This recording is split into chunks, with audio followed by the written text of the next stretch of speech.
Hey, hello! Once again, another guest review. So, I was feeling the mood for a sci fi movie, and I said, okay, I'm gonna watch this movie, DEFCON 4. So, it's like the four part of the DEFCON series. Okay!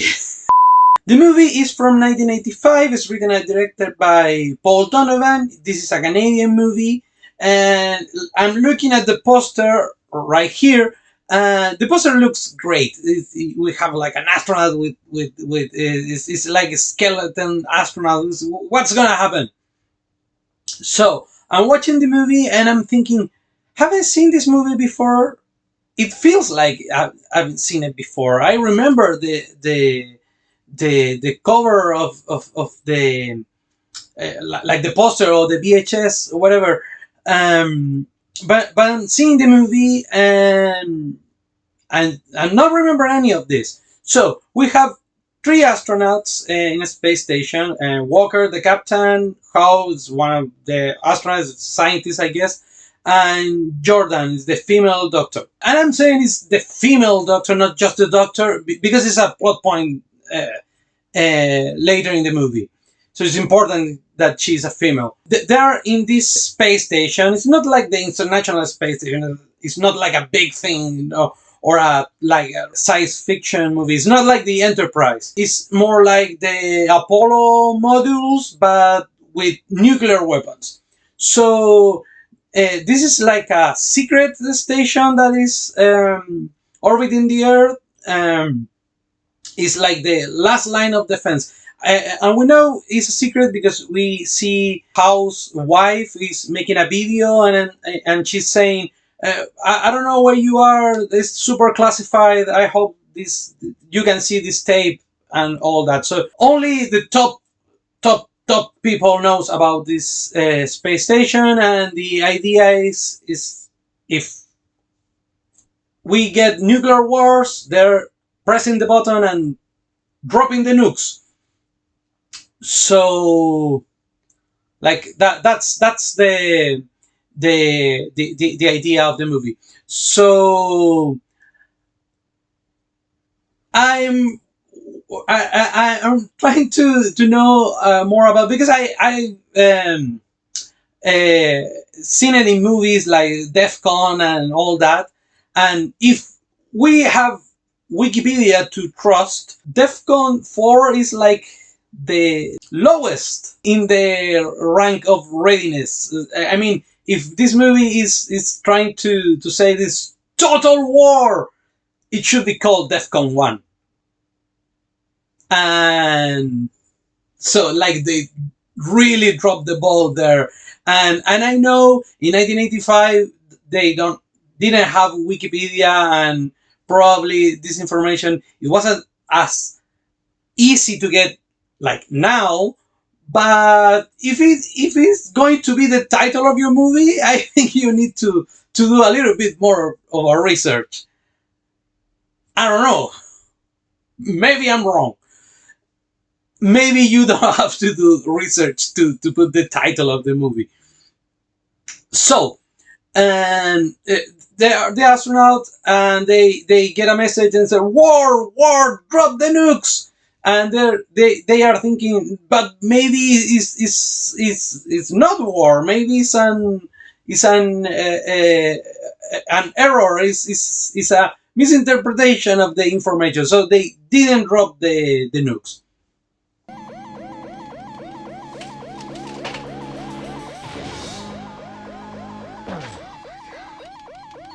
Get Walker.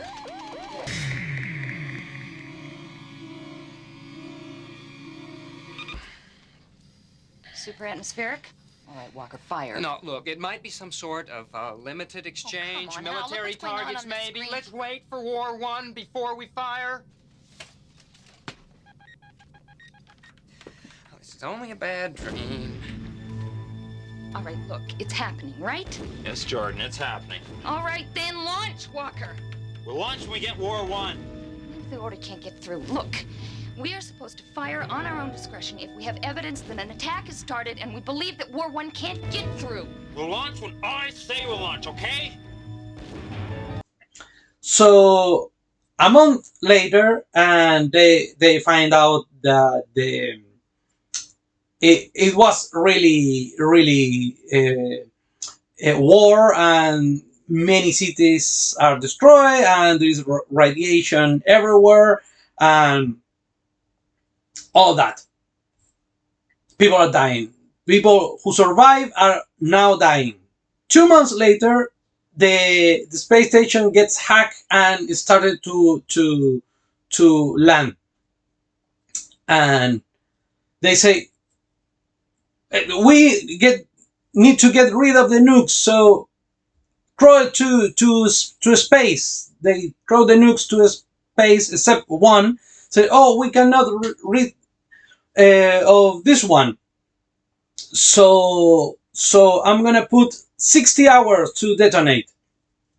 So they crash on Earth, and Jordan gets injured, and so they put it in a bed.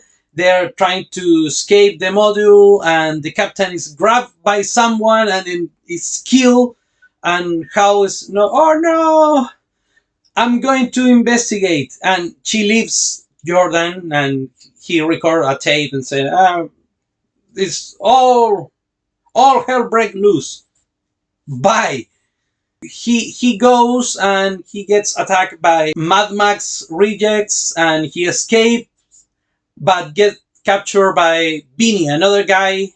Say, I'm going to take you to my house. So this guy Beanie takes Hal to his house, and in his house he got a teenager, JJ, in a cellar, and you are getting like this creepy vibe, and Hal is trying to get himself loose, and he's trying to negotiate with the guy and say, I'm gonna give you all the food in the ship, and also I'm gonna give Jordan to you, but let me escape. So everyone is awful in this movie. I mean, maybe he's like doing like a ruse. He's not really going to give Jordan to this guy, but it feels like Hal is desperate, and he will do whatever to get himself loose, or get himself free. I mean, so it's a, and we're following this guy. He's giving away his partners from the space station like that. Awful. So they go to the crash module to get the food, but the three of them, this Beanie guy, Hal, the astronaut, and JJ, gets captured by a military group, and this military group is the head of the military group is Gideon. He's another teen. He's JJ's boyfriend, and by the way, JJ is played by the voice actress of Rogue from the X-Men. That's cool. This teenager is Ron, the military survivor. Why this teenager is Ron? Because he's very skillful, they say, but also is the son of a military higher up. So he got some kind of access, and that's why, and he's really smart.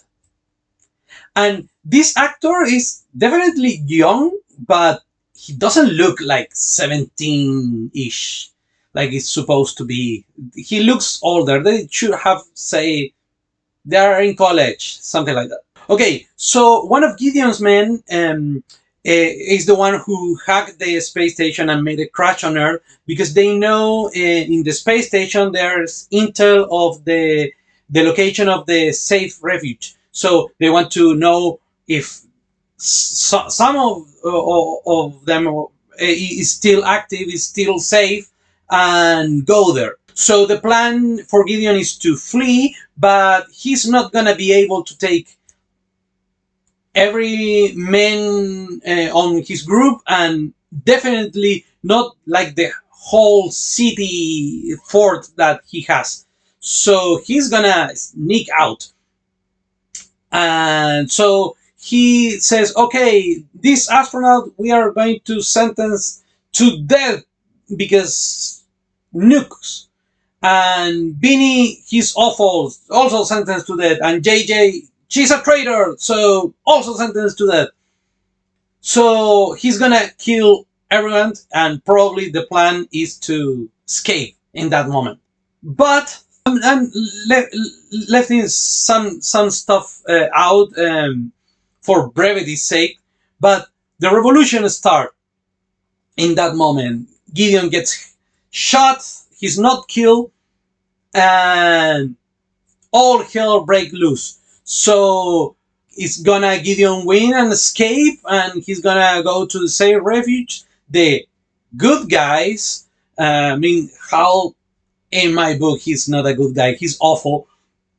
But he's gonna win, he's gonna escape. And remember, we have an active nuclear weapon. And I believe at this point of the movie is only 12 hours, 10 hours left. It's gonna go off at any moment. So who's gonna win? And the movie is so mean-spirited and the characters are all awful. I'm hoping nobody wins.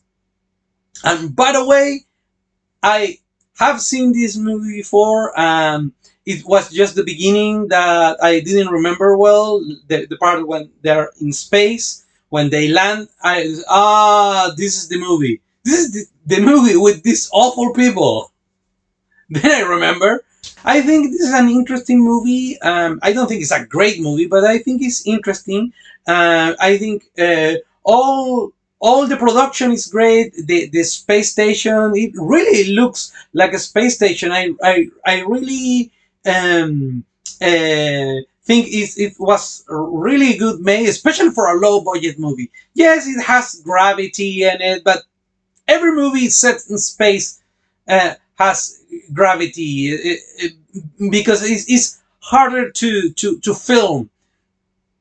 And if you say, oh, there's no gravity and floating stuff, and you're doing a low budget movie, there's gravity in your space station. That's fine. It's a low budget movie. And also when they're on Earth,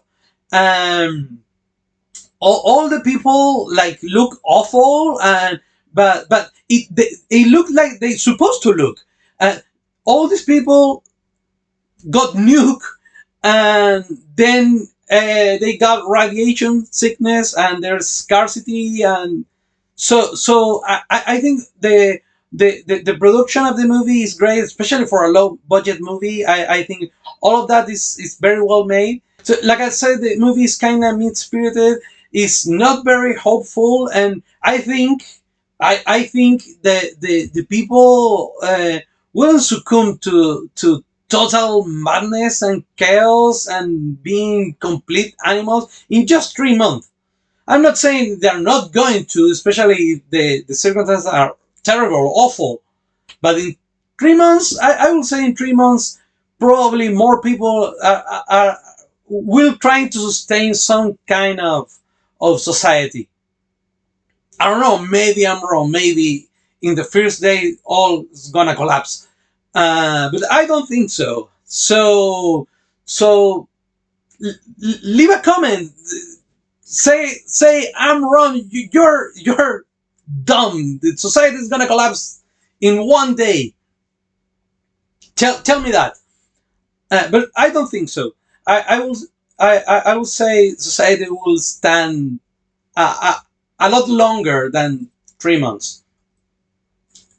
Like I say, this is not a very hopeful movie, but I think it's worth a watch. I think it's interesting. And that's it.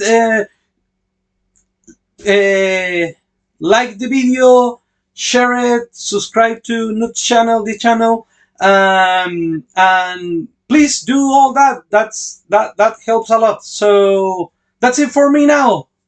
Bye.